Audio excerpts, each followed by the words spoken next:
But speaking of the playoff, and EJ, this is really what the segment on your show should be, not the AP top 25 every week. But kind of taking a snapshot of where we are. Fuck you, EJ. I just do it. I do this to fucking bit to get Kyle to fucking bitch for every goddamn 25 team in there anyway. You don't even do it right because you never question about who should actually be there. I often offer it instead of needing to be questioned, Jim. I'm a goddamn professional. That's what we're calling it. No, as I roll my eyes. So now this is security van. This is from Yahoo Sports, Nick Bromberg, and basically he uses the AP top 25 each week for what would be the framework and kind of if things continue to progress without rough seas, which as we saw this past weekend in college football can change very, very quickly. But using this week's AP top 25 as kind of the framework, you would have the projected SEC champion Texas as your 1 seed. If you're on the live video or if you're on the video at all, you can see this. If you are just following along on the podcast, head over to YouTube, hit the subscribe button, and at least get the visual there. Podcast YouTube channel. There you go. But do you have the Texas Longhorns would be your number 1 team as the projected SEC champion. Ohio State 5-0 is your projected Big Ten champion. They're your number 2. Your number 3 would be the Miami Hurricanes, your projected ACC champion, and number 4 would be your the Iowa State Cyclones as your projected Big 12 champion. And then your first round playoff matchups would be number 5 Oregon, an at-large team hosting the Mountain West champion Boise State at the number 12 spot. Number 6 Penn State hosting number 11 Clemson, Kyle's dream matchup. Oh God, it would actually be Utah here eventually, but go ahead. Number 7 Georgia would host number 10 Ole Miss, and number 8 Alabama would host number 9 Tennessee. So just that there's kind of your framework. And again, as much as we hate it, this version of the college football playoff does not reseed, so you actually hold the bracket as it is. Oh, that's so asinine. I know. That part I probably hate more than anything is the lack of reseeding. But where's Florida State? They are at home. Okay. They are at home with nobody in the stands, whether the game is being played or not. They're in the courtroom, EJ. That's where the hell they are. Exactly. So looking at this, let's first look at the teams that have the bye week. Wow. Texas, Ohio State, Miami, and Iowa State. Who is the most likely to not be there when we get to that point? I think we know the answer to this. Yeah, come on now. Matt, you answer me. I'll piggyback on Matt, whatever at this point. Real quick point, Jim. Is there a reason we're picking Ohio State? Check that. Iowa State over BYU? Do we know what that is? Because BYU being undefeated themselves, it's an interesting point. Well, I think he's just taking where the ranking is now. Mm-hmm. If Iowa State and BYU would play this week, likely would be favored. He's projecting them to win. Well, okay, so he's going off of the AP being incorrect, which I pointed out on the Earnestly Speaking podcast that Iowa State at the time was ranked too high. Anyways, I said what I said. Continue. So BYU should be ahead of them? In this scenario, I think so, yes. Okay. This is like talking about politics, about the election, about odds and projections. That's all. Well, and again, I'm not fresh on Iowa State's schedule, but I know they haven't beaten Kansas State yet. I'll leave it at that. Right. Yeah, I don't know. But easy answer. Iowa State finishes their final stretch of games, or I had it up a second ago. West Virginia this week, UCF, Texas Tech, Kansas, Cincinnati, Utah, Kansas State. Their best win to date, if you want to call it that, is at Iowa. Gentlemen. Okay, go ahead.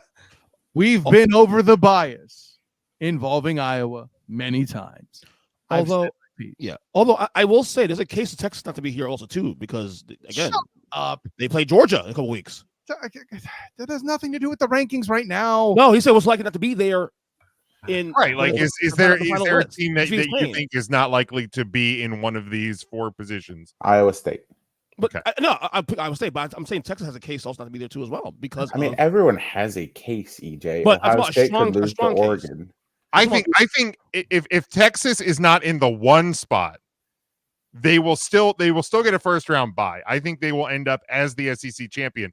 They may lose one of the games along the way, be it most likely against Georgia, but then I think they would then beat them in the SEC title game. So they would still end up with a first round bye, but they would not be the number 1 seed. Well, Jim, So if that's kind of the point you're making, then I can kind of understand the point you're making. and I don't think that was the point he was making. You just saved his ass. But my question, when you That's see the because one, I'm a good host. and you may have, I'm not, make sure I'm clear. This could be my mess up, but we're asking who the most likely to not have a bye is, or Yes, that's what you're saying. Yes, yeah. that's At the all. actual question. Well, yeah, then in your case, Texas would still have a bye, and EJ would still be wrong. Well, yes. There's the clear answer. I don't think. Why are we? What are we talking about here? Yeah, I objection. What? you have the floor. It's not Iowa State. Who is it? It's Miami because they're going to lose to Clemson. They're going to lose to Clemson or Duke First, or one of those. He's not teams. wrong. I'm not saying he's wrong. I just don't like him putting that out in the universe. Okay, hold on. Even better. Here, I'll give you a better scenario, Kyle. They won't get it because Boise State will end up getting it because Miami will still win the ACC, but Boise State will finish ahead of them in the bracket because The ACC Miami's will loss. bastardize itself.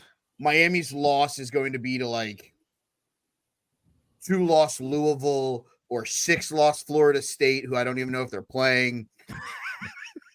They'll have a 6 shit loss losses. somewhere. 6 losses. Are they playing Florida State 2 weeks ago? I don't know their schedule. But he's not. But he's not. Mike's not wrong there too. Also, because again, these 2 weeks. I think showed you us have a that- better. I truly think you have a better shot of. Do you think that more than two of the teams that have buys in this bracket on October 8th are going to have buys come the release of the CFP? I think that's your number. Yeah. Mm. The answer there is no. I agree. The SEC still is East West, right? They're still doing that. The who? No. That's gone now, No, right? there's no divisions. Right. Good. Big Ten was the last stronghold on that, and even that's been dissolved. Oh, they play Florida State on October 26th. So when they lose to 6-loss Florida State and then find a way to lose to like 4-loss Wake Forest and somehow still have 2 losses and beat Dabo to give them their second loss and win the ACC, then Ashton Genty can have a first round bye, and then they'll be playing in the Michael. festival. If you lose to Florida State, honestly, they should be in the top 25 at all. That's great. We know that. Byrne, I appreciate your takes and you coming in to help us all find hope. That was amazing. That's all we can ask for.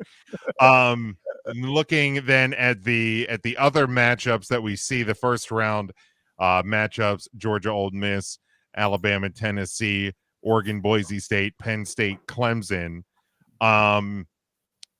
Which of these matchups are most likely to hold? I'll put it that way, because I think we can guess that Penn State's eventually going to Penn State itself. But are there any of these matchups that we kind of see whether they end up as like Georgia's the 7 versus the 10 Ole Miss? But do we think that any of these matchups? Honestly, the SEC matchups, Ole Miss, Georgia, and or Bama, Tennessee is definitely, in my opinion, very likely. Yeah. Any combination of those 4 teams. I think Josh Heupel loses a second game before anything knocks himself out of the SEC championship, so I don't see that happening. And I'm glad to be proven wrong, Tennessee fans. No disrespect. Here's my controversial, if you want to call it that. I think it's Oregon and Boise State that's most likely to hold. I think Ohio State does its job.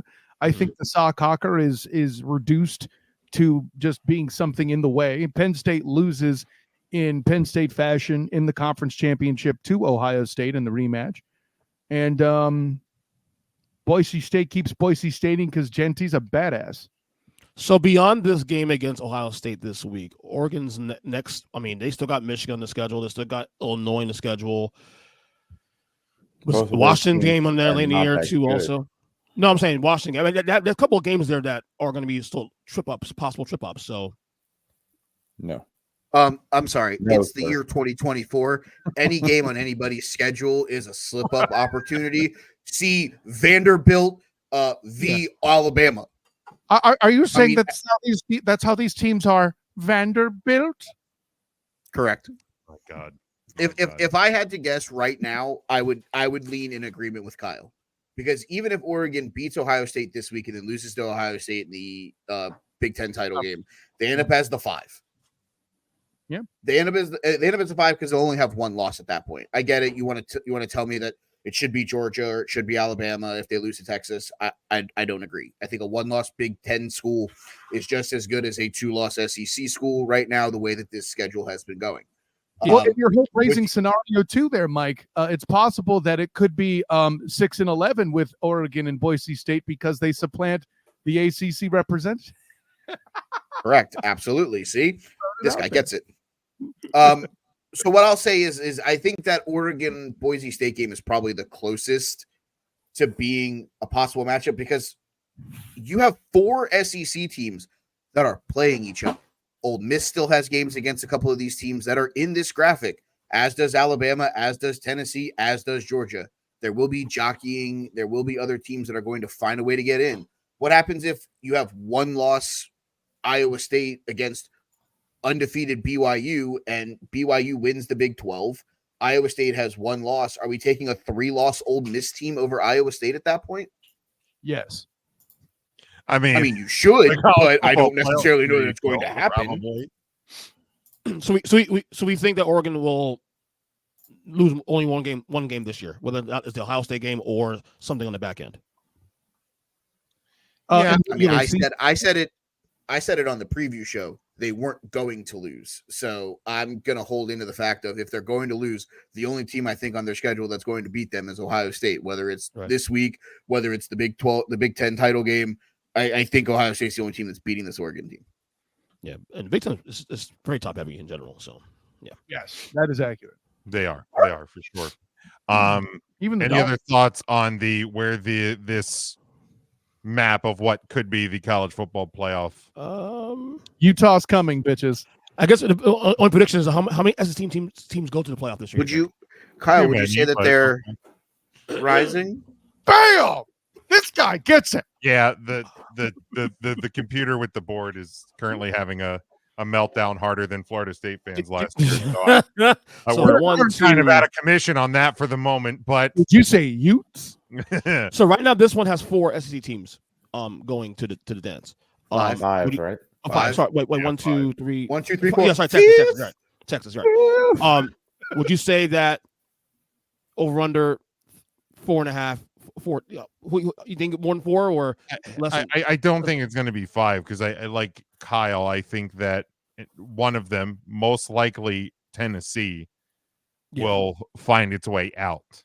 Ole Miss is another possibility if they play as bad as they did. Yeah, Ole Miss. Also. They got 2 stupid losses. Yeah, I don't think it'll be 5 SEC teams. Burn, I think I pray it won't. Whatever. There'll be at least 4, I think. Burn, I think you're right, but also shut your ass. Okay. There'll be at least 4 fucking SEC teams in the tournament. Very likely.